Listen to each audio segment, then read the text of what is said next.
So imagine you're sitting in a C-suite, Okay. and a report just slides across your desk showing that 72% of your single remote employees are going entire days without speaking to a single human being. Wow. Yeah, panic is putting it mildly for that one. Right. I mean, if you're an executive responsible for an entire workforce, you would absolutely panic. Oh, totally.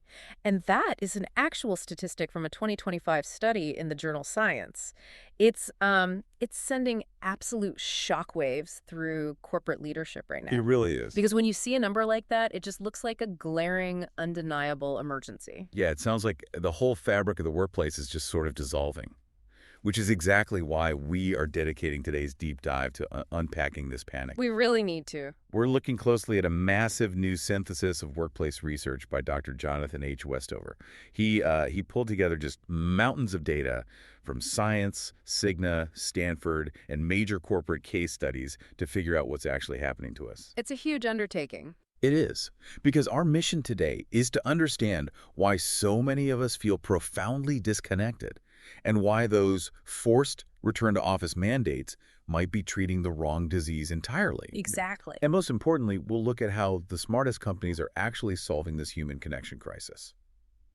So, okay, let's unpack this. Yeah, let's dive in. Because to understand the executive panic, we really have to look closer at that science study by Harrington and Emanuel. Right? It didn't just stop at the lack of contact, you know? They found that workers in remote capable jobs are reporting significantly higher rates of depression, anxiety, and mental health service utilization. Wow. Yeah, and they're spending like 58% more hours alone compared to people in non-remote roles. So if you're a leader looking at a fractured, burned-out workforce, you see that data, you point at remote work, and you just mandate everyone back to their physical desks immediately. Right, you just point at remote work and say, there is the villain. But the research highlights a massive flaw in that logic. Huh. I mean, it's the classic trap of confusing the life raft with the sinking ship. Oh, that's a good way to put it. The Stanford economist Nicholas Bloom presents a really vital counterargument in this data. He points out that correlation is not causation.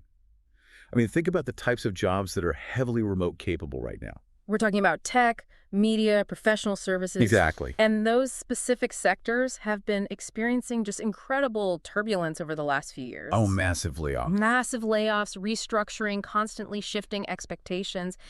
So the workers in these remote capable roles are facing incredibly demanding schedules and often deeply toxic environments where they are expected to just be always on. Right, always on. So the anxiety isn't necessarily coming from the kitchen table where they're working. Yeah. The anxiety is coming from the job itself. Yes. People are often using remote work specifically to cope with those intense demands. It's, well, blaming remote work for the worker's anxiety feels a bit like blaming an umbrella for the rain. Right. The umbrella is just how they're dealing with the storm. That is so true. And if we connect this to the bigger picture, that coping mechanism points to a much deeper structural issue. We aren't just dealing with the effects of remote work. We're dealing with a crisis of underdesigned work. Underdesigned work. Say more about that. Well, over the last few years, organizations didn't just casually let people work from home. They used it as an opportunity to, cut travel budgets. Oh, sure. They reduced in-person team gatherings. They curtailed professional development budgets. They quietly dismantled the entire relational infrastructure of the company. So they just gutted the connection points. Exactly. The physical location of the laptop isn't the root problem. The problem is that deliberate design for human connection was just stripped away to save a quick buck. Yeah, so if physical location, like being in a corporate high-rise versus being at home in your sweatpants, isn't the root cause of this epidemic? We need to understand the actual anatomy of the loneliness we're experiencing. Right. Because loneliness isn't just one monolithic feeling, is it? No, not at all. Organizational scholars make a really fascinating distinction here between social loneliness and emotional loneliness. Okay, what's the difference? So social loneliness is simply lacking a network. It's not knowing anyone to invite to lunch. But emotional loneliness is entirely different. Right. It is the lack of intimate trust and psychological safety, regardless of how many people are physically around you. So it's the difference between transactional isolation and relational isolation. It's like the feeling of being a cog in a machine rather than a member of a tribe. Exactly. Think about being in a bustling, open-plan office. You can be surrounded by 50 people, right? Wow. You can hear their phone calls, smell their microwave lunches, nod at them in the hallway. Message in the microwave? Right. But if your interactions are purely transactional, like just asking for a file or giving a sterile status update, you can still feel profoundly, deeply alone in that room. And that is why mandating people back to an open plan office does absolutely nothing to cure emotional loneliness. The pre-pandemic baselines actually prove this. What do they show? Well, a massive 2020 Cigna study showed that 40% of workers were already reporting acute loneliness before anyone had ever even heard the phrase social distancing. Wow, 40%, before the pandemic even started. Yes. Those bustling offices provided zero immunity to isolation because the relational quality was poor. Just being co-located doesn't mean you're connected. And the physical toll of that disconnection is honestly terrifying. The research synthesis brings in Julianne Holt-Lundstad's work, which equates the health impact of chronic loneliness to smoking 15 cigarettes a day. 15 cigarettes a day, that is just staggering. It predicts elevated risk for depression, anxiety, cardiovascular disease. And it actually makes sense if you think about the biological mechanism. Yeah, your body reacts. Right. When you lack intimate trust at work, your body perceives a lack of safety. So you go into this subtle chronic state of fight or flight. Yeah. Your cortisol levels rise, your inflammation goes up, and over time, that just degrades you physically. It degrades the human body, and it completely degrades the organization's bottom line, too. That same Cigna research estimated that workplace loneliness costs U.S. employers over $400 billion annually. $400 billion. Yeah. The data shows that lonely workers miss approximately 5 more days of work a year and perform 25% worse than their socially connected peers. Wait, 25% worse? Mm-hmm. But why is the performance drop so steep? I mean, if you're lonely, shouldn't you theoretically have fewer distractions? Like you could just put your head down and work more. You would think so, but because when you are lonely, you become hypervigilant. You start perceiving normal work challenges as overwhelming threats. Oh, I see. You don't have a trusted sounding board to reality check your stress, right? So beyond the individual suffering, this destroys what organizational psychologists call social capital. Right, the network of trust. Exactly. When team members don't trust each other, they hoard knowledge. They stop taking creative risks. If an organization wants breakthrough innovation, it relies on relationships that span across different departments.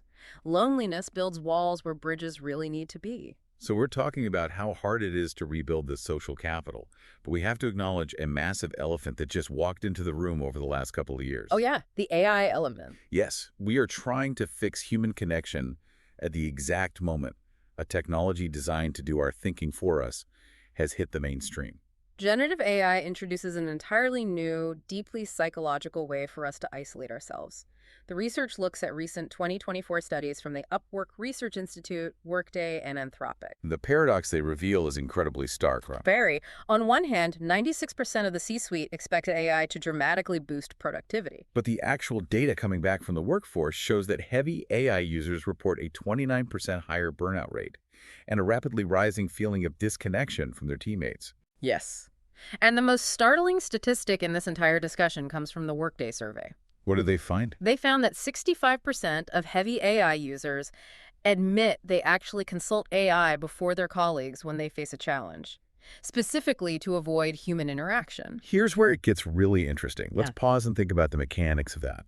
If AI is making us so much more efficient, like if it's drafting our emails and writing our code, shouldn't we theoretically have more free time to grab a coffee and connect with our peers? You would hope so. But instead, we are essentially using ChatGPT as an emotional shield. Yeah. Because asking a human for help requires vulnerability. You have to admit to another person that you don't know something. That friction feels socially taxing, especially if you're already feeling isolated. Oh, 100%. An AI chatbot doesn't judge you for asking a stupid question. So instead of tapping a colleague on the shoulder and saying, hey, I'm stuck, we just hide behind the machine. It is the absolute path of least social resistance. But by removing that friction, it erodes the very fabric of how teams learn from one another. Right. Mentorship and camaraderie are built in those exact moments of vulnerability. When you remove the need to ask for help, you completely remove the mechanism for building trust. That is so true. Now, the research makes a critical distinction here. The problem isn't the artificial intelligence itself. The problem is deployment. how we're using it. Right. There is a huge difference between individual AI use, which silos people in the way we just explored, and collective AI use. The research from Anthropic and Allstate really highlighted this difference. Yeah. Allstate didn't just hand out AI licenses and walk away. They implemented explicit AI collaboration guidelines. Yeah. They framed the AI not as a colleague replacement, but as a team brainstormer. Yeah. Like you use the AI collectively, maybe up on a screen in a meeting, to generate ideas or challenge a strategy. But you don't use it to replace the human act of asking a coworker for mentorship. And it works. Power users who work alongside colleagues using AI in collaborative settings actually experience the massive productivity benefits while maintaining strong team bonds. So it's an amplifier. Yes, the technology acts as an amplifier for the team. Yeah. But when individuals turn to AI tools purely as replacements for human interaction, the connection debt just skyrockets. So if mandating people into a physical building doesn't cure loneliness, and AI is just giving us a highly efficient place to hide from each other, what does a functioning workplace actually look like right now? Like, how do the smartest companies fix this connection debt? They do it through a concept called deliberate connection architecture. Deliberate connection architecture. Okay, think about it this way for you listening.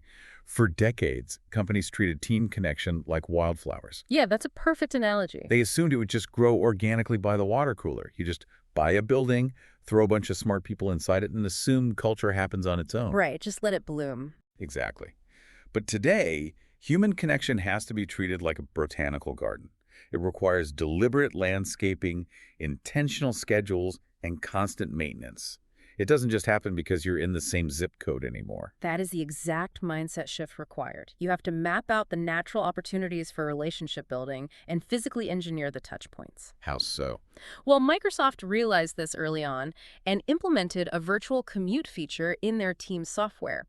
It creates structured transition rituals to help employees start and end their days with intention. Oh, I like that. Yeah, it forces a cognitive boundary, reducing the stress of work bleeding into all hours of the evening, which is a massive driver of burnout. And Atlassian went even further with their landscaping, right? Yeah. They instituted a model called Team Anywhere. Yes. They allow teams complete autonomy over their daily work patterns and locations, but they require quarterly in-person gatherings. Which is key. And these gatherings are strictly for relationship building and strategic alignment.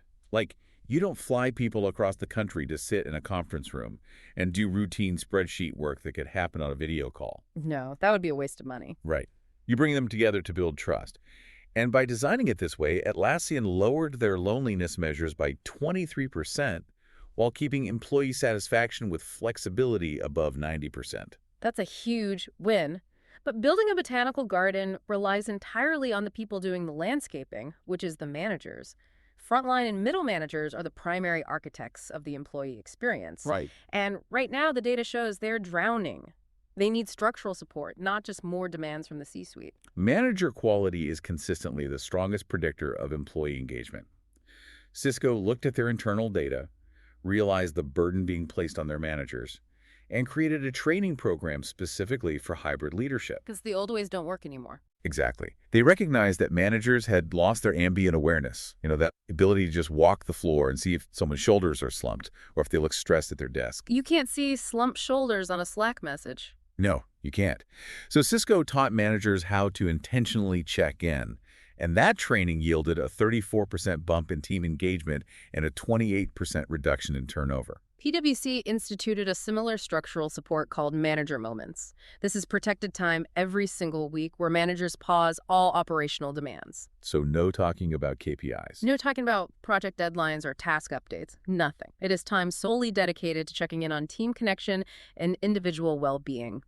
Teams participating in these structured moments reported 31% lower loneliness. The research highlights a really vital psychological reality here that anyone leading a team needs to internalize. Manager burnout directly predicts team burnout. Oh, absolutely. If an organization is demanding that its middle managers act as the sole emotional support system for their teams, while simultaneously squeezing them for higher productivity and faster output, the whole system inevitably collapses. You can't squeeze blood from a stone, and you can't get empathy from a burned-out manager. You really can't. Which brings us to the most difficult part of this equation. This deliberate landscaping requires completely reinventing the future of hybrid work. It's a total overhaul. It's not just about adding a 15-minute manager check-in to the calendar and calling it a day. It means fundamentally rethinking physical spaces, rewriting cultural expectations, and changing how we actually measure success in a company. Let's talk about those physical spaces, because this is where the strict return-to-office mandates really fall apart under scrutiny. Yeah. Dropbox looked at their internal surveys and saw a nuanced picture. 90% of their employees deeply valued location flexibility, but 70% also craved in-person connection. Right, they wanted both. So instead of making an arbitrary rule that everyone must be in the office on, Tuesdays and Thursdays, they shifted to a virtual-first model and fundamentally changed their real estate. They actually ripped out the rows of solitary desks. Wow. Yeah, and turned their offices into what they call studios. These spaces are purely designed for collaboration. Brainstorming, complex relationship building, difficult customer meetings. Messy stuff. Exactly. They are explicitly not for solo desk work. The logic is simple. You shouldn't commute for an hour just to put on noise-canceling headphones and answer emails. You can do that on your couch. Siemens rolled out a similar concept with collaboration days. You coordinate your in-person time for activities that actually benefit from the friction of face-to-face interaction, like complex problem-solving or conflict resolution. Which is how it should be. Right. So what does this all mean for you, the listener? If your company is still struggling to figure out their policy, this is the blueprint you can advocate for. You can push for intentional hybrid design where you only come in when the task itself demands physical proximity rather than coming in just to scan a badge. Reinventing work also means advocating for shared leadership models, so the manager doesn't just collapse under the emotional weight of a distributed team. Yeah, that's crucial. Deloitte recognized this bottleneck and introduced team captains. These are rotating members of the team who take formal ownership of specific aspects of team culture. Oh, so it's not all on the boss. Right, they might facilitate a weekly ritual or take the lead on checking in with a struggling colleague. It democratizes the connection workload across the organization rather than putting it all on one person's shoulders. And if you really want to see if an organization actually cares about connection, look at who they promote. Capital One and Salesforce, with their Ohana culture, actually evaluate and promote their leaders based on relational skills. Which changes everything. It does. They use internal dashboards to track team well-being right alongside financial metrics. The message is clear. If you hit all your sales targets and crush your quarterly goals, but you leave a burned-out, disconnected, miserable team in your wake, you do not get promoted. You face consequences. Because those organizations recognize that connection extends beyond just liking your coworkers. It's about organizational identification. It's about bonding distributed workers to a shared purpose. Genentech fosters this with Mission Moments, where they share weekly stories connecting an employee's specific daily work to actual patient outcomes. Yes. Patagonia uses environmental activism. It gives their employees a collective identity and a shared mission that transcends whatever city their laptop happens to be located in. So if we pull all of these different threads together, from the false villain of remote work to the physiological toll of loneliness to the AI paradox and the intentional design of companies like Dropbox and Atlassian, what is the ultimate shift in mindset required here? That's the big question. The primary takeaway from the research synthesis is that human connection must be viewed as a strategic capability, not a physical location. Leaders who frame forced office presence as the one-size-fits-all solution to employee loneliness are completely misdiagnosing their own self-inflicted relational deficits. That's just a Band-Aid. Exactly. The data is overwhelmingly clear. Organizations that treat flexible work as a strategic advantage and invest heavily in both autonomy and deliberate human connection will win the future of work. Those that refuse to adapt and rely on old paradigms will simply lose their best talent to the companies that do. Before we wrap up, I want to leave you with one final thought to mull over. We spent this time talking about how connection debt accumulates when we just lazily digitize our old habits, and how AI is making us incredibly efficient but dangerously isolated. Yeah. If this trend continues, think about the next generation of workers, the people entering the workforce right now today. If their entire foundational career experience is built on digital efficiency, and they are trained to ask an AI chatbot for help because it's less socially taxing than seeking out a mentor, how will they ever learn the messy, unwritten rules of human leadership? It is a profound challenge because leadership is learned through friction and observation, not through a prompt. Exactly. It's something to think about the next time you find yourself drafting a 5-paragraph email to a colleague just to avoid a slightly awkward 5-minute phone call. We have to treat the real disease, the underdesigned work, and the relational isolation, instead of just pointing at a broken system and hoping it fixes itself. Thank you so much for joining us for this deep dive. Take care of yourselves and take care of each other.